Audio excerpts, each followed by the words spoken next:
Purport. The statement in this verse that Kardama Muni's household affairs were envied even by persons who travel in outer space refers to the denizens of heaven. Their airships are not like those we have invented in modern age, which fly from one country to another. Their airplanes were capable of going from one planet to another. There are many such statements in Srimad Bhagavatam from which we can understand that there were facilities to travel from one planet to another, especially in the higher planetary systems. And who can say that they are not still traveling? The speed of our airplanes and space vehicles is very limited. But as we have already studied, Kardama Muni traveled in outer space in an airplane that was like a city, and he journeyed to see all the different heavenly planets. That was not an ordinary plane, nor was it ordinary space travel, because Kardama Muni was such a powerful mystic yogi. His opulence was envied by the denizens of heaven. Thus ends the Bhaktivedanta purport. So Mother Devahuti remained at home and started performing various austerities like bathing 3 times daily, etc., wearing old garments. Now all these things she was doing, staying in the ashrama, house of Kardama Muni.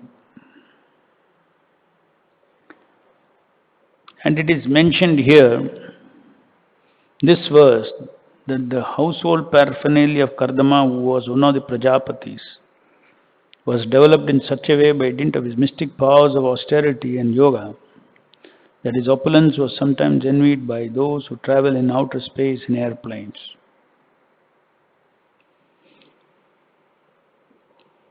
So, Kardama Muni, although he is not under Vishnu Tattva, Kardama Muni was a saint, was a Muni,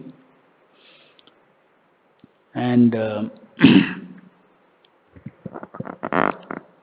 one who performed very intense austerity and yoga.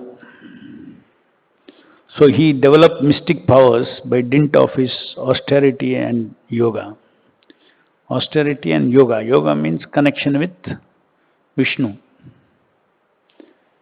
So he took austerities and also worshipped Vishnu. This brought so much of mystic powers. So a living entity, even though he is tiny, but by dint of austerities and connection with the Supreme Lord, he can be very powerful.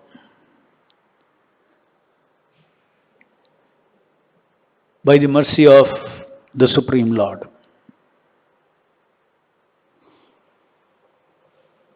The Lord Himself is very powerful. He is all powerful. He has created this, everything in existence is His creation. It is His creation for His primary purpose. That is why He said that the essence of Krishna conscious philosophy is that the Lord is the only enjoyer. Krishna is the only enjoyer. And everybody else is enjoyed. And the Lord has unlimited expansions, and each of those expansions are Himself enjoying in different capacities, in different situations, different circumstances. And the environment for that enjoyment is also His creation. His design. Just like we see this material world is a creation of the Lord, it belongs to the Lord. The Lord is the owner of this material creation. And the Lord is directly and indirectly connected to everything in existence.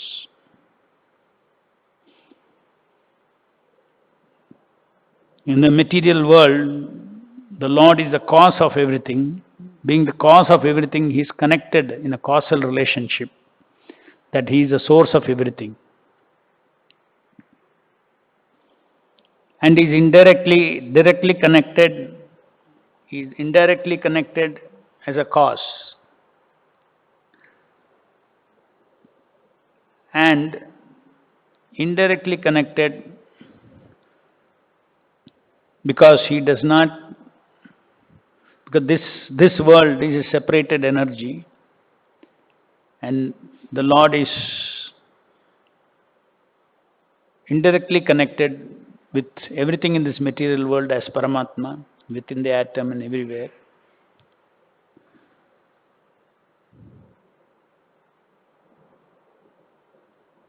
So this perception that everything in existence, including ourselves,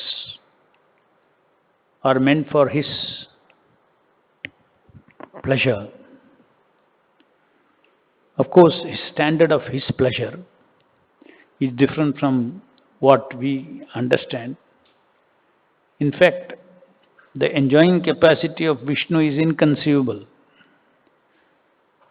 We also enjoy, therefore what kind of rasas are possible, we have some idea. But the Lord's power, Lord's knowledge, Lord's love, Lord's sensation,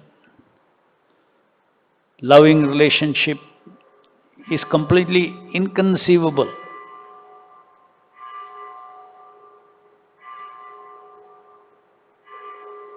We should always perceive the Lord as the sole enjoyer in His infinite capacity. We are finite persons, the Lord is an infinite person. As a finite person, I can understand what are the different kinds of rasas. We all exist for rasas. One rasa, the other rasa.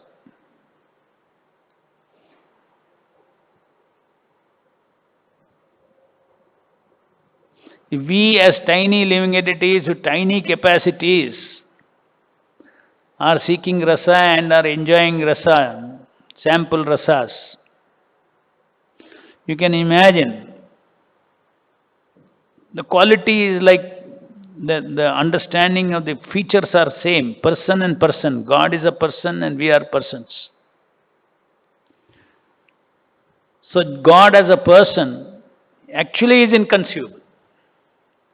But He is so loving that He comes to our finite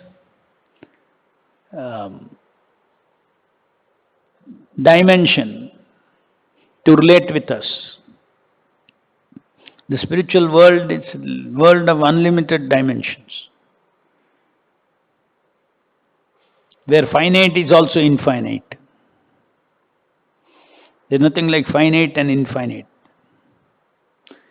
In the material world, there is finite and there is infinite. Finite is separate, infinite. Finite cannot be infinite. Infinite cannot be finite. So in the spiritual world, that's called Advai Jnana. Everything is of the same quality, Chitta.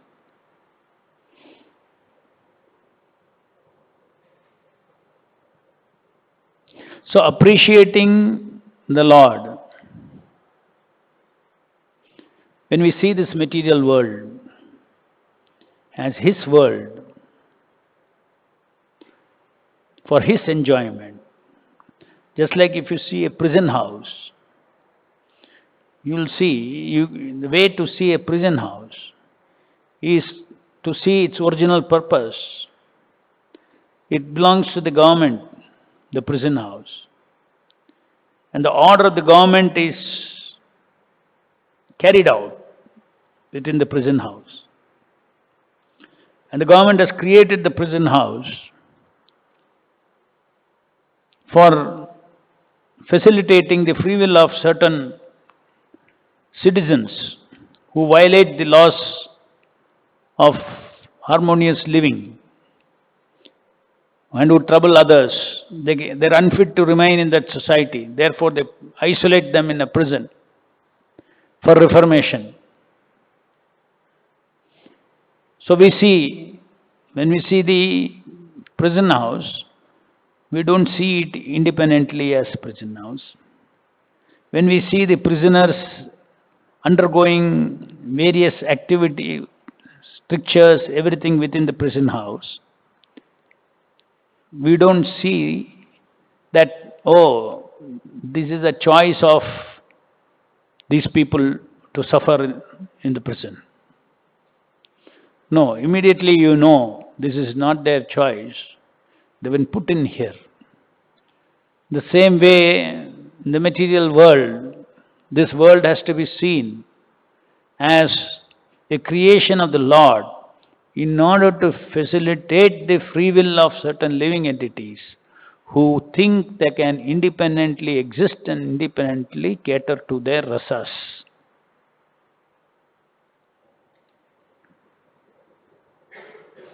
And then our perspective of the world will be absolute perspective. All living entities taking birth in different bodies, and their bodies are growing, and then the time death, they leave, they go to another body. According to their karma, it goes on and on and on and on.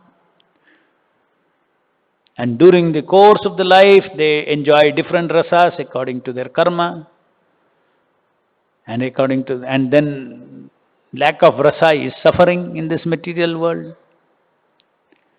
And even that rasa is also all false. Only experientially it looks similar to this spiritual rasa, but it is all false. Illusory enjoyment in this material world. So to see the will of the Lord, even when karmis are engaged in sense gratification, to see the will of the Lord is very important. When you see the material world of karmis, to see the will of the Lord is very important. Yes? Ye tamam prabhachanti tam stuti bhajamiham. Yes. They can live a life of forgetfulness of God, and as they sow, they reap the benefits of karma. That's what this world is all about.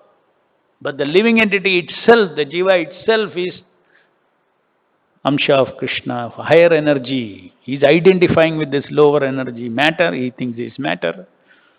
Moment we think I am the matter, I am fallen. Fall down means when you think I am matter. I am this dirty body. Then you have fallen. We think that I am driving this material body in service of Krishna. This material body is not the person. I am the person. There is a dress on the person.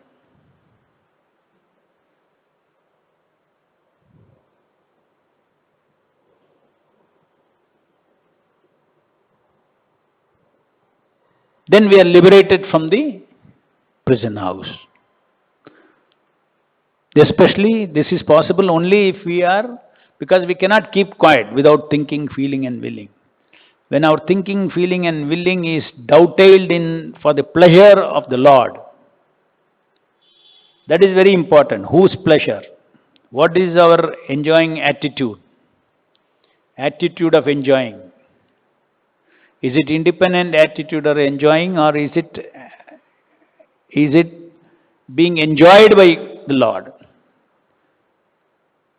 Our constitutional happiness is the happiness of being enjoyed by the Lord,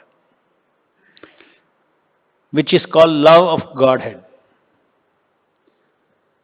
Now because it's contaminated, our heart is contaminated, our chit is contaminated, we are unable to experience our true taste of life, true rasa. This rasa is artificial.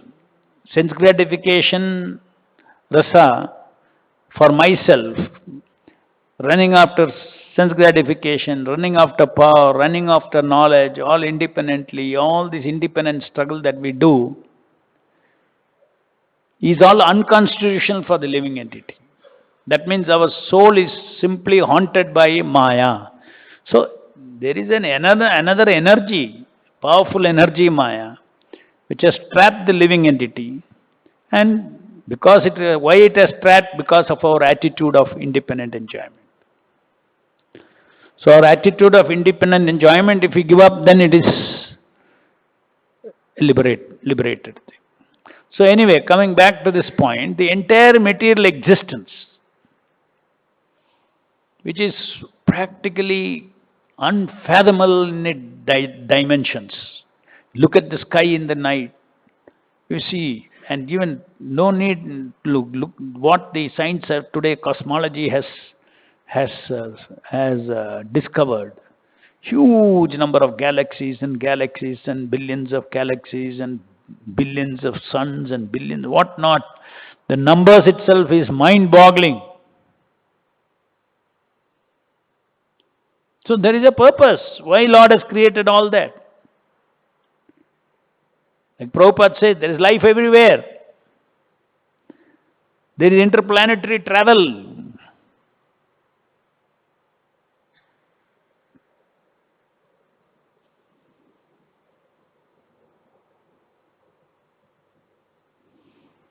Just like the ant society understands ants, or they can understand other insects of their same size.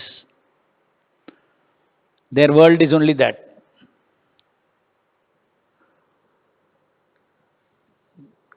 Does the ant society perceive the human society?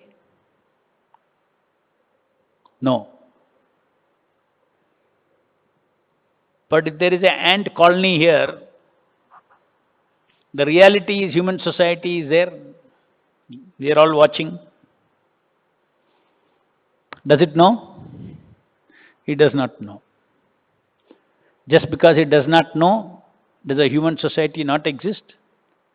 It exists. Even if you go and stamp their colony, one like this, 1 feet you put, 1 foot you put on the colony, their colony is destroyed.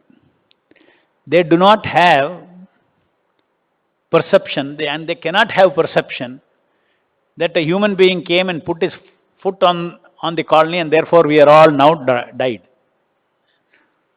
Let us say a few ants survived and they make a philosophy. They say, okay, I do not know what happened. Just same way, we also see earthquake, we see, tsunami, all these kind of things. We think the ocean is creating tsunami. No, some being is creating tsunami. And being is creating earthquakes. The earth may be the cause for it. They may make a philosophy out of the cause, the immediate cause. But who is a remote cause? They do not know. So it's a simple example in the same way. The ants are living in their world. We human beings are living in our world and we think that only human beings are there. There are demigods, there are demigod planets, there are demigods who are connected to this earth.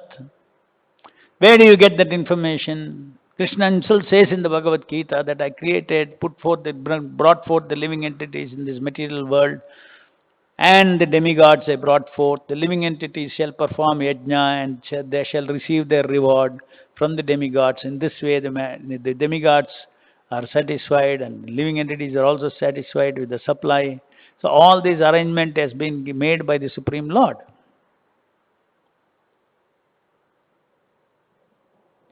Just like in the prison house, people are put in the prison and there is a law that you have to work in the prison. So in the same way, this material creation is a prison house where you will not get your supplies unless human society performs yajna to Vishnu. Directly or indirectly. To demigods they perform yajna. Ultimately, Vaishnavas understand that any yajna goes to Krishna because it is for as per the order of the Lord.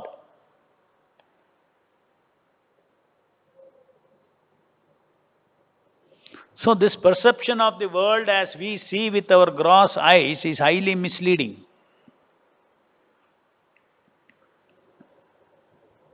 So a mystical approach is required. Right here, when we are there with our own eyes, we can see the sky in the night. With our own eyes, we can see.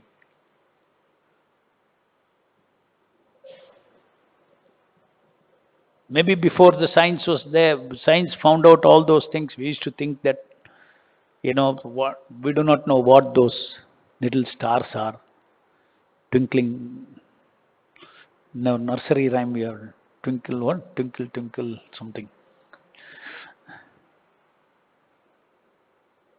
They were little small dots. But today we know that each of those stars, some of those stars, that our sun is the smallest star. Some of those stars are billion times, which you see as a small star, billion times bigger than sun. Why all these things? If in existence only human society existed, what is the relevance of all those things? At least here we see everything there's a relevance. What is the relevance of those things? Obviously it means that you are not the only inhabitants of this world. There are other living entities in this world. And that is exactly what Kardama Muni, he created an airplane for himself by his mystic power and went all over the different planets to find out which is the best planet for honeymoon. And that was described earlier.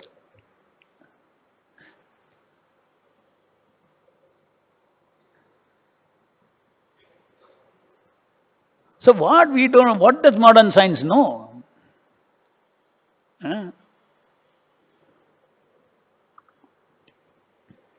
The biggest illusion is we think, okay, 200 years back we were not that advanced. Now is different. Now we know so many things. They thought that same thing 100 years back. In 1900s, if you read some of those literature of the science, they're thinking that now we have understood this world. Because they could calculate, how it is moving, how the heavenly bodies are moving. Every tiny detail they could mathematically calculate. When the eclipse is coming, etc. Law of gravity, motion, Newton's law of motion and gravitational laws, finish, understood everything. Now we understood this world. Now present where scientists are saying that, we have at least about 30, 40 years back they were saying this, yes, we have understood. Now slowly the scientific community is 80%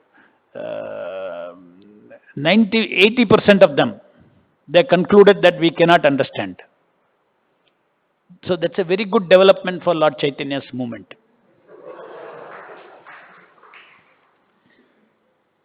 They understood that they cannot understand.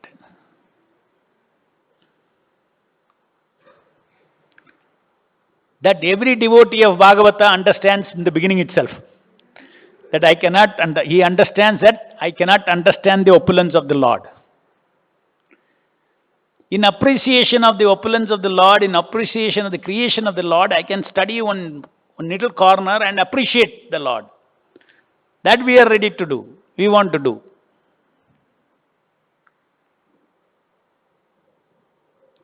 So that itself is a long, another kind of an existence in the material world. If you want to be an eternal spiritual scientist in the material world, you can be here. But we are not even interested in that. We are interested in going back to Godhead. Why back to Godhead? Because I want to be in the association of the Lord. In the beginning, I can spend my time in appreciating the opulence of the Lord. That is the Aishwarya aspect of the Lord. That is the reason why too much about the opulence of the Lord we don't talk every day in Krishna consciousness, even though it's a fact. But that doesn't mean that the Lord, everything in this material world is Krishna's opulence. We should not forget that. The infinite opulence of the Lord. It is His house, His estate. This, just like small people have small estates. Similarly, this entire material existence is His estate. He is the owner of this estate. And His enjoying capacity is unlimited. Advaitam Achyudam Anadi Mananta Rupam.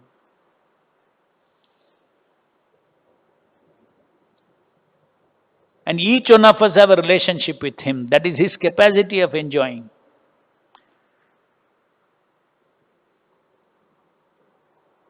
In the estate, every Andantanamastu Paramanu Chayantarastam.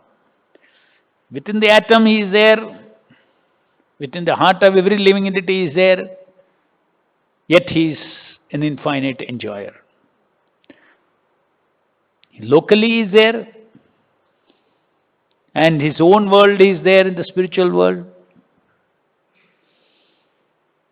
His will, His design for His enjoyment is what everything is. So some mystic power like Kardama Muni got, he can create a whole city and all with all the facilities, all these things, traveling city.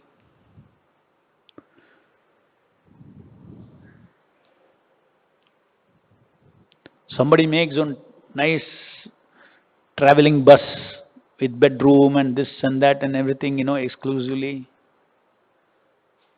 With nice interiors and everything. And we ordinary human beings, they go, my God, it's a limousine. You can lie down here, you can sleep here, air conditioning is there, you have a reading room inside, you have a living room inside, everything. What is that compared to what Kardama Muni has created? A flying city with all amenities, like a planet. Flying city with trees, with this, that, everything. Ordinary human being by tapasya is able to have this. Can understand only by yoga or connection. Yoga means connection with the Supreme Opulent Lord. He could have got this opulence.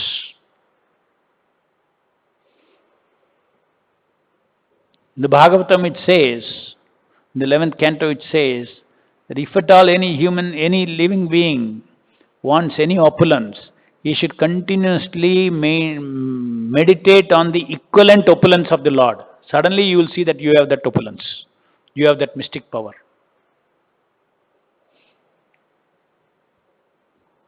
If you go on meditating how Krishna is everywhere, all pervading, is everywhere, you will start developing the benefit of being everywhere. If you go on, this is a secret revealed in Bhagavatam. Suppose you go on meditating on the opulence of the Lord, that He knows all the present, past and future. Suddenly you will see that you are able to also see future, see past.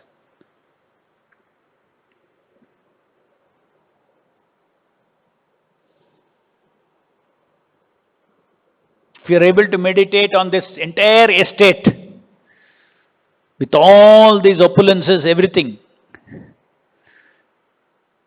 belongs to the Lord. If you are able to meditate on this, you will end up with a big estate.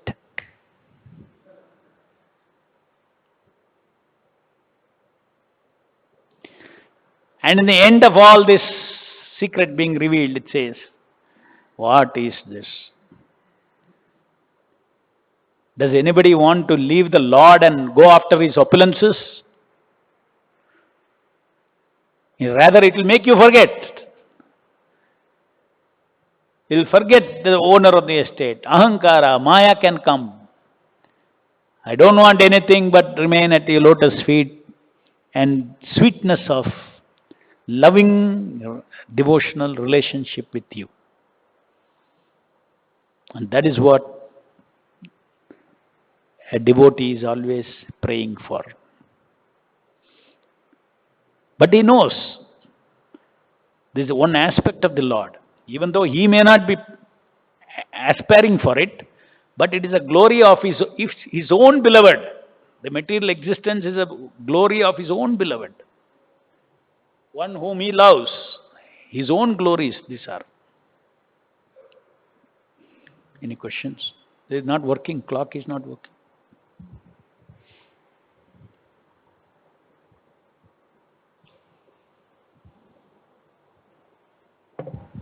Hare Krishna, Prabhu. Prabhu, you said regarding that meditating on the opulence of the Lord. So I would like to meditate on the Aishwarya part of the Lord. So Lord gives more money and we can use for our temple projects. So what is wrong in that? Very good, do it. Who said that is wrong? When that Aishwarya tries to eat you, I will take care.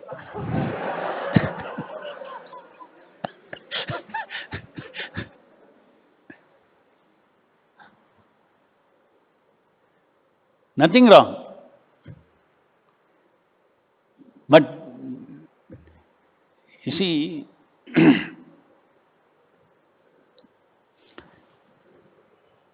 as long as you do it an authorized service, you get protection from those things. In fact, we say Yukta Vairagya. Yukta Vairagya means engaging everything in service of the Lord. This is a very, very, very, very, very, very unique, highest form of bhakti that the Rupa Goswami has given to this world. Normally, the rule of this world is one should detach oneself from everything material. That is spiritual path.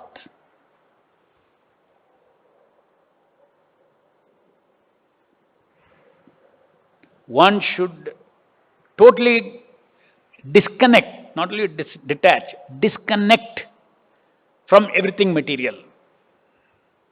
If you are connected to material, you are still not developed bhakti for the Lord. Is that normal understanding till Lord Chaitanya taught this to Rupa Goswami about everything belongs to God and everything has to be directly engaged in service of the Lord by everybody, including a sannyasi, including a paramahamsa. There is no question of running away. We have to serve the Lord.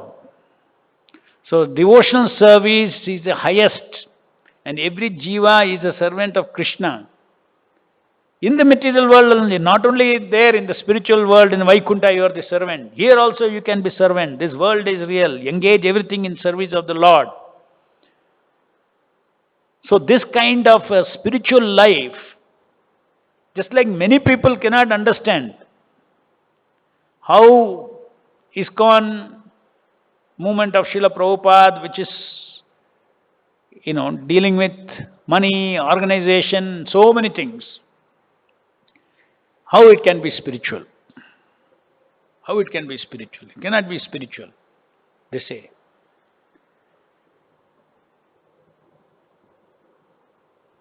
In fact, they have some of the thinkers, they say, what is all this, so many Shankaracharyas, Mats and all these things, they are all become corrupted because their philosophy says that you should not have followers. Originally, they all were Paramahamsas walking village to village and nothing, eating, sleeping, everything, whatever they get. Now all these Mathadipati, Shankaracharya, they're all sitting, they have huge institution, huge followership, huge money. Where is the philosophy of Shankaracharya? They say. Actually, if they think, if one of those people hear this criticism, they'll feel guilty. Yeah, it's a fact, because according to their philosophy, all these things are not their path. But if somebody throws that allegations on us, we don't feel guilty because we know what we are doing. We have no problem. We are completely spiritual, and yet we will deal with crores in service of Krishna.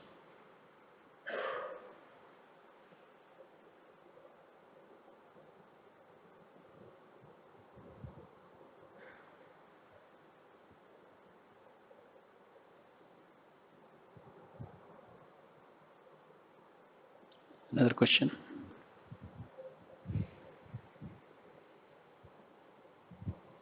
Hare Krishna, Prabhu. My question is with respect to rasa. The Bhagavad Gita says when the sense object comes in contact with the senses, we perceive that as pleasure. So my question is, everything is material energy and different manifestations. So when I eat a rasgulla, so is there actually some taste in the rasgulla, or is it the Paramatma when the experience is transferred onto the soul? So is it the Paramatma who's adding that one drop there and making me feel that there is taste? Is there any taste at all in matter? Yes. Taste, no. Taste, in matter there is no taste. In a dead body, you put a tongue, put a rasgulla on the tongue. No. The brain is still intact. You do some artificial thing to run the blood. Now, all science can do all these things today. Heart has stopped, but they can keep running the heart. But it will not taste. Same blood is there, same reaction is going on, it will not taste. Tasting, smelling, touching, etc., there's 5 indriyas.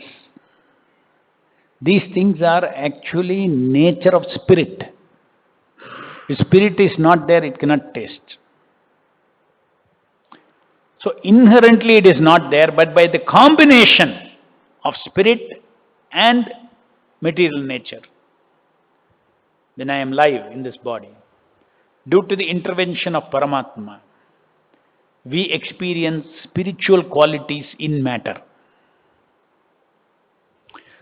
How can you perceive taste from a rasgulla? Matter cannot contain taste. It is because of the super soul. So inherently there is no enjoyment, but experientially it is there. End of the day, you isolate and you associate rasgulla is sweet. You map it. What you experience, you put here, you experience, you map it. You don't see all the intermediate things that has happened. You think your tongue is tasting. Actually, you scoop out that portion of the brain where taste is processed.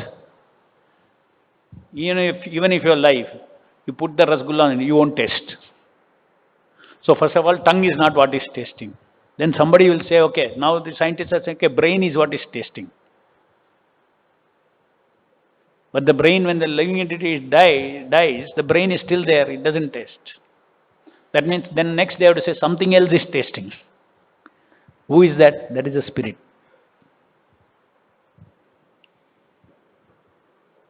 Yes. What is the time? 9:30.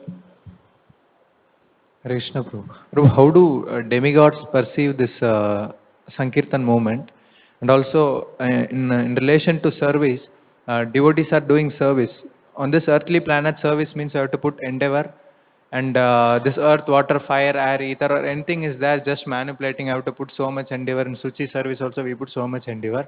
But for demigods, it's very easy because they can control all these elements. So very No, in service part I am telling. For them this is nothing doing. So how do they perceive the endeavor of the human beings in relation to service to the Lord?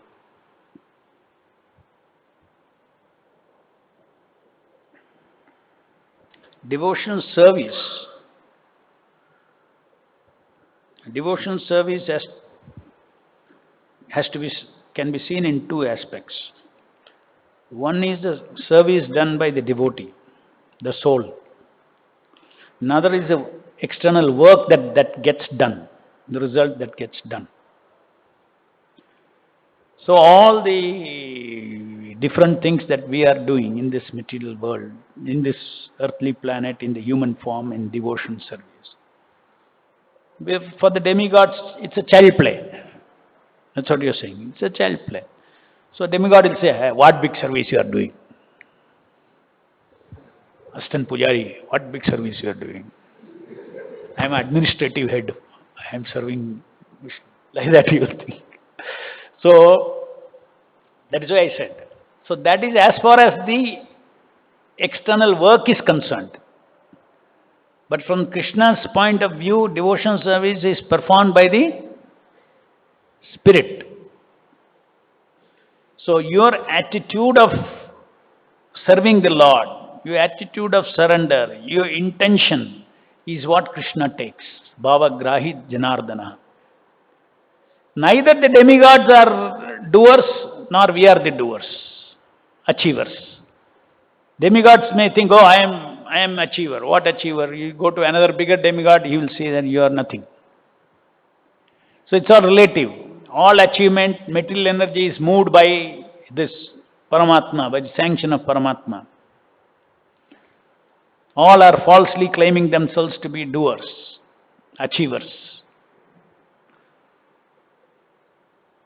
Achievers. Everybody is a little doer. Just like this watch is turning. Each wheel is a small doer. But finally the watch is working because of one big doer. So in the same way, demigod may think, I am a big wheel here. You are a tiny wheel there. But your big wheels, tiny wheel, all wheels are turned by the super soul, who is all pervading. Grandharaj Srimad Bhagavatam ki jai, Jagat Guru Srila Prabhupada ki jai.